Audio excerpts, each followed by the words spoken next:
Ang pagtrato sa mga alipin. Ika-21 kabanata.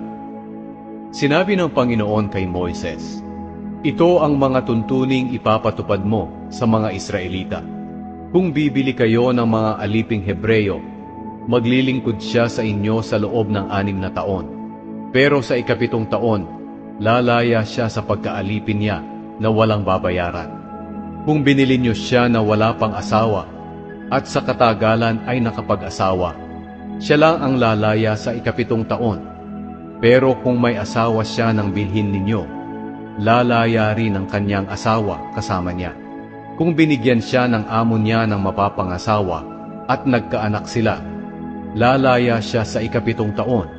Pero ang asawa at ang mga anak niya ay maiiwan sa kanyang amo.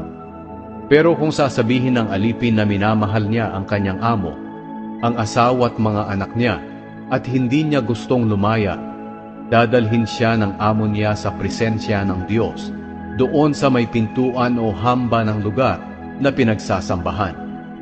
Bubutasan ng amo niya ang isa sa tainga niya, at magiging alipin siya ng amo niya magpakailanman.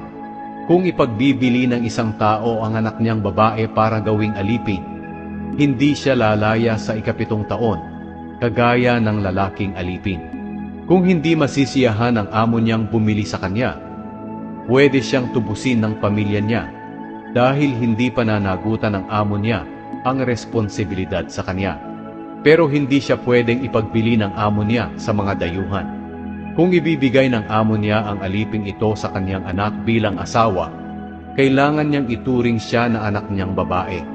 Kung gagawin niyang asawa ang alipin, at mag-aasawa pa siya ng iba pang babae, kailangang ipagpatuloy niya ang pagbibigay sa kanya ng mga pagkain at damit, at ang pagsiping sa kanya. Kung hindi niya masusunod ang 3 bagay na ito, papayagan niyang lumaya ang babae ng walang bayad.